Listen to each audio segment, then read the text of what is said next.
Hello, I'm back. Well, at least my voice is. I have to go to my doctor to find out why these kidney stones have reoccurred twice in 1 year. And that appointment is in the middle of the day on Monday, so I will be missing class again.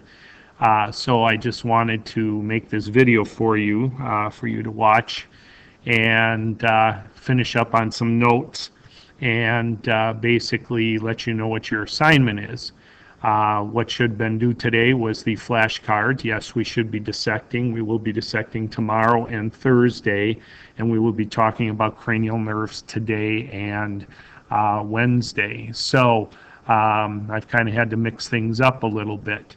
But your assignment, I'm going to give that before I do the notes, your assignment will be to make a list of the 12 cranial nerves, and you can go online and find a mnemonic for it. There's a couple different mnemonics for the cranial nerves. That will be due on Wednesday, so you'll have class time today to work on that. And it'll be due on Wednesday, and I will go over them. And don't forget, we do have our Vocab 14 quiz. Okay, this is basically how you might want to set up the cranial nerves. The cranial nerves are done by Roman numerals 1, 2, 3 through 12, excuse me, and then name, function, sensory, motor, or both, and then a test you would do to do that. I will have an open note quiz on the cranial nerves that you will be able to use this sheet that you make on there. But anyway, the cranial nerves are labeled like so, and you might want to make your paper like that. You might be able to even find something online that would kind of cover all these, but that's up to you on how you want to deal with that. Okay, I have to get going on the notes.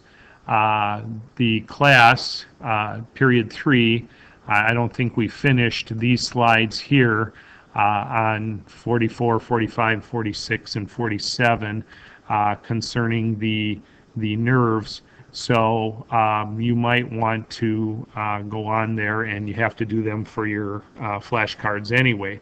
But what I would like to do is go through 48 through 51 real quick here and get through those notes because we will be done with the notes now as soon as you watch this, and we will be having the test next Tuesday on the nervous system, which means Friday and Monday we will be starting the senses. So we've got quite a few things that we've got coming up. I had to mix them up a little bit because of my absence, and I apologize for that, but I will give you some time for questions and whatnot and studying your note cards for the test on Tuesday, and I will have that on the calendar hopefully later on today.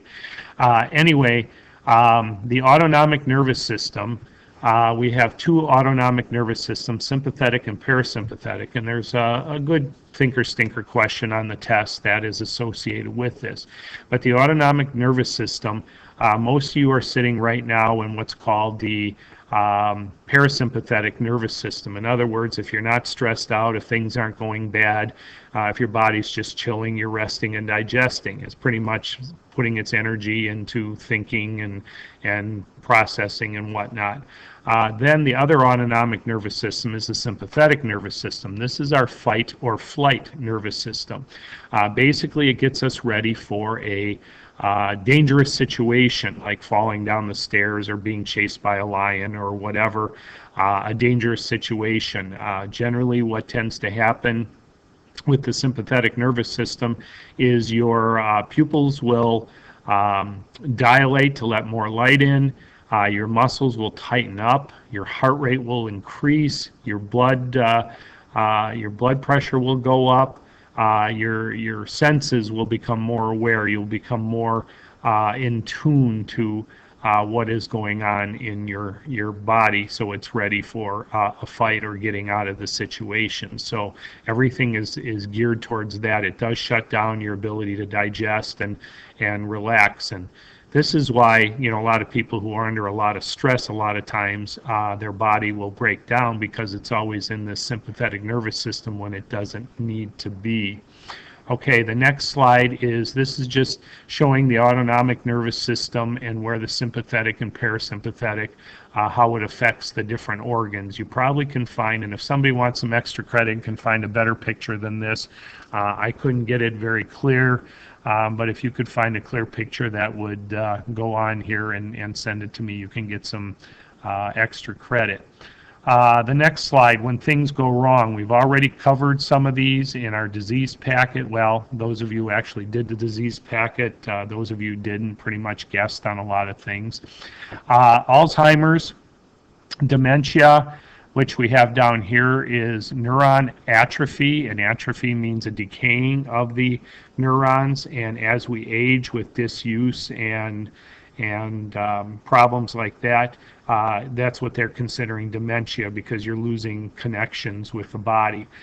Dementia caused by dying neurons tangled in this particular protein. I don't know what the protein, I don't remember what it is, but there was a protein that basically strangles the neurons, and then eventually people lose their memory and who they are and their control of their a lot of their reflexes and stuff.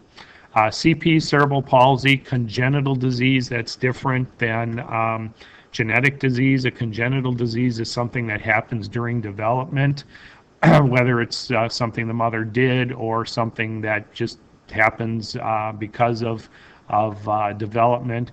But when muscles and speech are affected, caused by damage to the brain around birthing time, people with CP may have some mental decreased, diminished capacity, as opposed to some of them may or may not have that, and some of you working with the special ed kids may know that. Encephalitis, cephala means head. Within the head, it's an inflammation of the head. So encephalitis is an infection of the brain, and if something gets in there, that's obviously really, really, really bad. Epilepsy, uncontrolled brain electrical activity. There are some videos out there that they've cut the corpus callosum, which is a series of nerves that connect the two sides, and basically an epilepsy can be a conflict between the two sides. Multiple sclerosis, or MS, demyelinization. So basically what happens is the myelin's getting taken off. The body looks at it as the myelin is a bad thing and basically starts to destroy it. Parkinson's, we talked a little bit about this, dopamine, one of the neurotransmitters, lack of that, so basically you get the dysfunction like Michael J. Fox and Muhammad Ali. Stroke is when there's an aneurysm, which is a bulging of the blood vessel or rupture or some blockage of it that kills off the brain, and it does happen very, very, very quickly.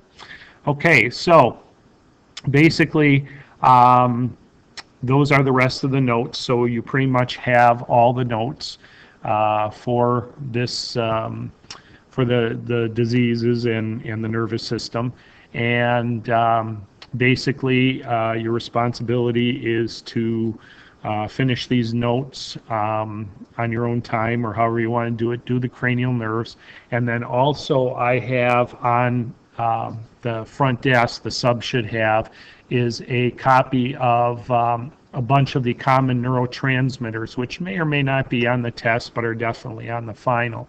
So if you want some extra credit, you can come up to the sub and ask for the neurotransmitter worksheet, and they should have that for you.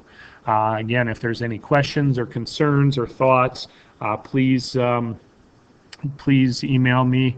I may not get to you right away, but let me know.